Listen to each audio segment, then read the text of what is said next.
29/9/2021। ओम शांति। अभी हम सुनेंगे प्यारे बाबा के मधुर महावाक्य। मीठे बच्चे, इस अंतिम जन्म में ग्रस्त व्यवहार में रहते कमल फूल समान पवित्र बनो। एक बाप को याद करो, यही गुप्त मेहनत है। इस अंतिम जन्म में बाबा ने कहा ग्रस्त व्यवहार में रहते पवित्र बनना है, क्योंकि सतयुगी नई दुनिया पावन दुनिया में चलना है। तो उसके लिए बाबा कहते एक जन्म पवित्र बनो। प्रश्न है, ज्ञान का तीसरा नेत्र मिलते ही कौन सा कंट्रास्ट स्पष्ट अनुभव होता है? हम बच्चों को ज्ञान का तीसरा नेत्र मिला है, तो बाबा कह रहे हैं कि कौन सा कंट्रास्ट स्पष्ट अनुभव होता। भक्ति में भगवान को पाने के लिए कितना दर दर भटक रहे थे, कितनी ठोकरें खा रहे थे, अभी हमें वह मिल गया। दूसरा, साथ साथ रहम आता है। मनुष्य बेचारे अभी तक भी भटक रहे हैं, रास्ता ढूंढ रहे हैं। बाबा कह रहे हैं भक्ति में हमने भगवान को ढूंढा, बहुत ढूंढा, तो उसको पाने के लिए हमने बहुत धक्के खाए। तो अब भगवान ने आकर हमें अपना बच्चा बनाया और बाबा ने आकर हमें ज्ञान का तीसरा नेत्र दिया। हमारा तीसरा नेत्र खुल गया। तो बाबा ने कहा जो अब तक भी ढूंढ रहे हैं, भक्ति कर रहे हैं, उन आत्माओं पर रहम आता है कि अभी तक भी वो भटक रहे हैं, रास्ता ढूंढ रहे हैं। बाबा ने हमें भटकने से छुड़ा दिया। हम बाबा के साथ जाने की तैयारी कर रहे हैं। वो तो अभी भटक रहे हैं और हम बच्चे बाबा के साथ जाने की तैयारी कर रहे हैं। गीत है, आज अंधेरे में हैं हम इंसान, ज्ञान का सूरज चमका दे भगवान। ओम शांति। एक तरफ भक्त याद कर रहे हैं और दूसरे तरफ आत्माओं को तीसरा नेत्र मिल चुका है, अर्थात आत्माओं को बाप की पहचान मिल चुकी है।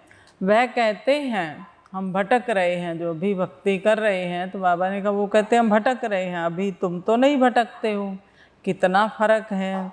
बाप तुम बच्चों को साथ ले जाने के लिए तैयार कर रहे हैं। मनुष्य गुरुओं पिछाड़ी तीर्थ यात्रा, मेले मलाखड़े आदि पिछाड़ी कितना भटक रहे हैं। तुम्हारा भटकना अब छूट गया। जग तप तीर्थ मेले मलाखड़ों में जाना, बाबा ने कहा ये सब छूट गया। भगवान ने आकर हमारा जब तीसरा नेत्र खोल दिया। बच्चे जानते हैं इस भटकने से छुड़ाने के लिए बाप आया हुआ है। जैसे कल्प पहले बाप ने आकर पढ़ाया था व राजयोग सिखाया था, हूबहू ऐसे पढ़ा रहे हैं। याद करने, बाबा ने कहा बच्चों को समझाया गया है, बाप को याद करने से ही पाप भस्म हो जाते हैं। याद करने से तुम्हारे से कोई विकर्म नहीं होगा, एक पाप कर्म नाश होंगे। बाबा ने कहा याद करेंगे तो कोई पाप कर्म नहीं होगा और खुशी में रहेंगे। सारी मेहनत है याद की सिर्फ 5 विकारों को जीतने के लिए। बाप को याद करना बहुत सहज है। हाँ, इसमें मेहनत लगती है, टाइम लगता है। याद में बुद्धि ठहरती नहीं है, तो बाबा ने कहा मेहनत भी लगती है, समय भी लगता है पाप कर्म नाश करने में। माया दीवा बुझाने के लिए घड़ी घड़ी तूफान लाती है। आत्मा रूपी दीवा बुझाती है माया। बाबा ने कहा घड़ी घड़ी कोई ना कोई तूफान लाती है। बाकी इसमें लड़ाई की कोई बात नहीं है। आत्मा कहती है ना कि शरीर द्वारा, आत्मा बोलती है, कहती है, शरीर द्वारा सुनती है और डायरेक्शन पर चलती है। कल्प कल्प बाप ही आकर सहज युक्ति बतलाते हैं। बाप है गुप्त, किसको पता नहीं है। कितने ढेर मनुष्यों को समझाते हैं, फिर भी कोटों में कोई ही समझते हैं, ज्ञान सबकी बुद्धि में बैठता नहीं है। बाबा ने कहा कोटों में कोई बिरला ही उसको पहचानता है। तुम बच्चे अब समझते हो, हमारा ऑलराउंड पार्ट है, पूरे कल्प के अंदर हमारा पार्ट चलता है शुरू से लेकर अंत तक, तो सारा कल्प हमारा पार्ट है। तो बाप ने अब तुम बच्चों को समझाया है, अभी हमको स्वर्ग में जाने के लिए क्या करना है।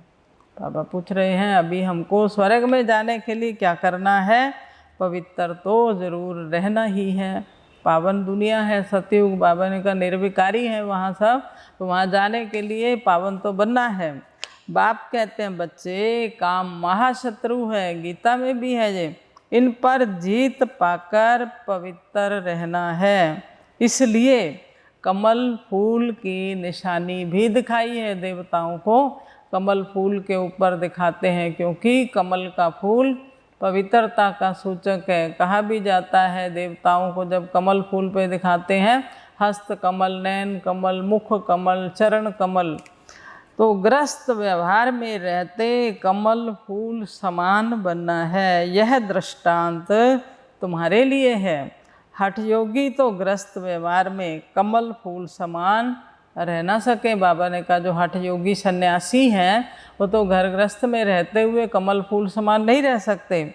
वह अपना निवृत्ति मार्ग का पाठ बजाते हैं, घर बार छोड़कर चले जाते हैं, ग्रस्त व्यवहार में रह नहीं सकते, इसलिए घर बार छोड़कर चले जाते हैं। तुम दोनों सन्यास की भेंट कर सकते हो। उनका है हद का सन्यास, वो घर बार छोड़ करके जाते, हमारा है बेहद का सन्यास, बुद्धि से सन्यास करना, इन विकारों का त्याग करना है।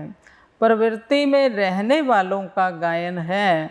बाप कहते हैं ग्रस्त व्यवहार में रहते सिर्फ यह एक अंतिम जन्म हिम्मत कर कमल फूल समान पवित्र रहो। भल अपने ग्रस्त व्यवहार में रहो। वह सन्यासी तो घर बार छोड़ जाते हैं, पहले वह भी सतो प्रधान थे। सन्यासी जो थे, बाबा ने कहा पहले तो वो भी सतो प्रधान थे, आजकल वो सतो प्रधानता नहीं रही, अभी तमो प्रधान बन गए हैं। यह भी ड्रामा में उनका पार्ट है, यह भी बच्चे जानते हैं। जो कुछ पास्ट हो चुका है वह फिर भी होना है। बनी बनाई बन रही, अब कुछ बननी नहीं, चिंता ताकि कीजिए जो अनहोनी होए। इसलिए बाबा ने कहा ये ड्रामा बना बनाया है, इसकी चिंता की ज़रूरत नहीं है, जो होना है वो होगा। अभी तुम्हारी बुद्धि में सारा राज है, सिर्फ कहने की बात नहीं है, किसको भी दोष नहीं दे सकते। विनाश होगा, महाभारी विनाश, तो बाबा ने कहा उसमें किसी का कोई दोष नहीं है, तो वो तो होना ही है, बनी बनाई बनी हुई है। ड्रामा बाबा ने कहा बना हुआ है, ड्रामा में पार्ट है, तुमको सिर्फ बाप का पैगाम सुनाना है। यह ड्रामा तो अनादि अविनाशी है, भावी क्या चीज़ है वह भी तुम समझ गए हो। ड्रामा की भावी को हम सब समझ गए हैं। यह कलयुग अंत और सतयुग आदि का नामी ग्रामी संगम है। कलयुग पूरा हो, सतयुग आएगा, फिर जय जयकार हो जाएगा। अभी कलयुग पूरा होगा तो बाबा ने कहा जब सतयुग आएगा तो जय जयकार होगा, अभी तो हाहाकार है। तो बाबा कह रहे हैं कि जय जयकार होगा तो नई दुनिया होगी। जब सतयुग में एक ही धर्म था, उसको कहा जाता है सुख धाम। कलयुग है दुख धाम, दुख और सुख का ये खेल है ना। बाप थोड़ा ही बच्चों को कब दुख देंगे, बाप तो आकर दुख से लिबरेट करते हैं। जो दुख हरता है वह फिर किसको दुख थोड़ा ही देंगे। शिव बाबा दुख हरने वाला है तो वो किसको दुख थोड़ा ही देंगे। बाप अपने बच्चों को कभी दुख नहीं दे सकते हैं। रोज सुनते हो यह बहुत बड़ी पढ़ाई है, तो बाप समझाते हैं अभी बाकी थोड़ा समय है, उसमें बाप से पूरा वर्षा लेना है। तो इतना तीव्र पुरुषार्थ करना है। बाबा कहते हैं समय कम है, मंजिल ऊंची है, तो इसलिए अभी पुरुषार्थ बहुत करना है, पढ़ाई बहुत बड़ी है। बाबा कहते हैं घर घर में गीता पाठशाला हो। ऐसे भी बहुत हैं, एक कमरे में सब कुछ चलाते हैं, मुख्य चित्र रखे हों तो मनुष्यों को समझ मिले आखिरीन भगवान किसको कहा जाता है, उनसे क्या मिलता है। भगवान को बाबा कहा जाता है, बबुलनाथ बाबा नहीं कहेंगे, रुद्र बाबा भी नहीं कहेंगे, शिव बाबा नामी ग्रामी है। बाबा कहते हैं यह वही कल्प पहले वाला ज्ञान यज्ञ है। अभी तुम बच्चों को बेहद का बाप मिला है, बेहद का ज्ञान मिला है, और कोई नहीं जानते। जिन्होंने भगवान को पहचाना, अब इनका केवल वही बच्चे ही जान सकते हैं। अभी हमें कौन मिला है? बेहद का बाप मिला है, उसका ज्ञान मिला है। बेहद की आहुति पढ़नी है, महाभारी महाविनाश होगा, तो बाबा ने कहा पूरी दुनिया की बेहद की आहुति इसमें पढ़नी है, यह तुम जानते हो। पुरानी दुनिया ख़त्म हो जाएगी, वह तो खुशी होती रहती कि राम राज्य स्थापन हो। यह तो बहुत अच्छा है, ये तो खुशी है कि राम राज्य की स्थापना हो रही है। बाबा ने कहा तो ये तो खुशी की बात है, और होती ही रहती है, कल्प कल्प नई दुनिया आती है। बाबा कह रहे हैं वो स्थापना भी होती रहती। बाप आकर आत्माओं को शिक्षा देते हैं, तुम्हारा है सब गुप्त। आत्मा जो हिंसक बन गई है उनको अहिंसक बनाना है। आत्मा जो अहिंसक कैसे बनाना है, बाबा ने आज कहा किसी पर क्रोध नहीं करना, ना किसी की तन से हिंसा करनी है, ना किसी की मन से हिंसा करनी है। तन से हिंसा ना भी करे, लेकिन मन से किसी को कुछ कहा, हर्ट हो गया उसको, तो बाबा कहते ये भी दुख देना हुआ। तो क्रोध किया तो ये भी एक प्रकार की हिंसा हो गई। तो इसलिए बाबा ने कहा हमें डबल अहिंसक बनना है। 5 विकार जब दान दें तब ग्रहण छूटे, इनसे ही काले हो गए हैं। अब फिर सर्वगुण संपन्न 16 कला संपूर्ण कैसे बने, यह बाप बैठ समझाते हैं। फिर है पुरुषार्थ करना है, बाबा समझाते हैं, लेकिन हम बच्चों को पुरुषार्थ करना है। ऊंच पद पाने के लिए सारा मदार है पुरुषार्थ पर। क्यों ना पुरुषार्थ करते करते हम ऊंच पद पाए। बाबा ने कहा अभी हमें पुरुषार्थ करना है ऊंच पद पाने के लिए। बाप को बहुत याद करने से बाप की दिल पर अर्थात तख्त पर चढ़ जाएंगे। जितना हम बाबा को ज़्यादा याद करेंगे तो बाबा के दिल तख्त पर चढ़ जाएंगे। बाप कोई मेहनत नहीं देते हैं, बाप की याद है भी गुप्त। ज्ञान तो प्रत्यक्ष हो जाता है, लेकिन याद गुप्त है। कहा जाता है इनका भाषण तो बहुत अच्छा है, तो ज्ञान हो गया ना प्रत्यक्ष। जो उसने कहा भाषण बहुत अच्छा है, तो बाबा ने कहा योग में कहाँ तक हैं, वो गुप्त मेहनत है, वो तो मालूम नहीं पड़ता ना। बाप को याद करते हैं, कितना समय याद करते हैं। याद से ही जन्म जन्मांतर के विकर्म विनाश होंगे। यह स्पिरिचुअल नॉलेज कल्प कल्प रूहानी बाप शिव ही आकर देते हैं, और कोई भी ज्ञान दे नहीं सकते। ये स्पिरिचुअल नॉलेज बाबा ने कहा कोई मनुष्य आत्मा दे नहीं सकते, ये कल्प कल्प शिव बाबा ही आकर हम बच्चों को देते हैं। अच्छा, मीठे मीठे सिक्की लधे बच्चों प्रति माता पिता बाप दादा का याद प्यार और गुड मॉर्निंग। रूहानी बाप की रूहानी बच्चों को नमस्ते। हम रूहानी बच्चों की रूहानी बाप दादा को नमस्ते जी, नमस्ते जी। सदा रहेंगे हंसते जी, वाह बाबा वाह, शुक्रिया बाबा शुक्रिया। आज की मुरली का धारणा के लिए मुख्य सार है। पहला पॉइंट है, अविनाशी ड्रामा के राज को बुद्धि में रख किसी को भी दोषी नहीं बनाना है। बाबा कहते ये बना बनाया खेल है, इसमें कोई भी दोषी नहीं है। भले विनाश होगा, एटम बम्स गिरे या नेचुरल क्लैमिटी जाए, किसी का भी दोष नहीं है। पुरुषोत्तम बनने का पुरुषार्थ करना है। इस थोड़े समय में बाप से पूरा बरसा लेना है। बाबा ने कहा समय बहुत कम है, पढ़ाई बहुत ऊंची है, तो इसलिए थोड़े समय में बाबा से पूरा वर्षा लेने का पुरुषार्थ करना है। दूसरा, डबल अहिंसक बनने के लिए कभी किसी पर क्रोध नहीं करना है।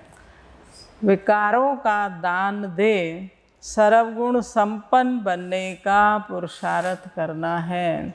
विकारों का दान दे करके बाबा ने कहा सर्वगुण संपन्न बनने का पुरुषार्थ जरूर करना है। बाबा ने वरदान दिया, विश्व परिवर्तन के श्रेष्ठ कार्य में अपनी उंगली देने वाले महान सो निर्माण भव। जैसे कोई स्थूल चीज़ बनाते हैं तो उसमें सब चीज़ें डालते हैं। कोई साधारण मीठा या नमक भी कम हो तो बढ़िया चीज़ भी खाने योग्य नहीं बनती। मान लो हमने सब्जी बनाई, बहुत अच्छे से बनाई और नमक डालना भूल गए, तो वो सब्जी का टेस्ट आएगा? नहीं आएगा। तो बाबा ने कहा ऐसे विश्व परिवर्तन के इस श्रेष्ठ कार्य के लिए हर एक रतन की आवश्यकता है। विश्व परिवर्तन का जो कार्य हो रहा है तो उसमें हम बाबा के सब बच्चे बाबा के रतन हैं, तो इसमें हर रतन की वैल्यू है, हर एक बच्चे की ज़रूरत है। बाबा कहते हैं हर एक की, तो सबकी उंगली चाहिए। सब अपनी अपनी रीति से बहुत बहुत आवश्यक श्रेष्ठ महारथी हैं। ऐसे नहीं समझे कि अगर हमने नहीं किया तो क्या हुआ, लेकिन बाबा कहते हैं मेरे हर बच्चे की उंगली की ज़रूरत है। दिखाते हैं ना, गोवर्धन पर्वत को गोप गोपियों ने एक एक उंगली का सहयोग दिया। अब विश्व परिवर्तन के कार्य में भी हम सब बच्चों की मदद रूपी उंगली चाहिए, बाबा को सहयोग चाहिए। तो बाबा ने कहा मेरे हर बच्चा, मेरा हर रतन ही श्रेष्ठ है, महारथी है। इसलिए अपने कार्य की श्रेष्ठता के मूल्य को जानो। सब महान आत्माएं हों, लेकिन जितने महान हो उतने निर्माण भी बनो। महानता के साथ साथ निर्माणता का गुण भी जरूरी है। इसलिए कोई भी ऐसा नहीं समझे। बाबा कहते मेरा हर बच्चा, हर रतन वैल्यूएबल है, हर बच्चा श्रेष्ठ है, हर बच्चा बाबा का यूनिक है। इसलिए हर एक की सहयोग की उंगली चाहिए। स्लोगन है, अपनी नेचर को इजी बनाओ तो सब कार्य इजी हो जाएंगे। नेचर सरल है, स्वभाव हमारा सरल है, तो सब कार्य भी सरल हो जाएंगे। अच्छा, ओम शांति, ओम शांति।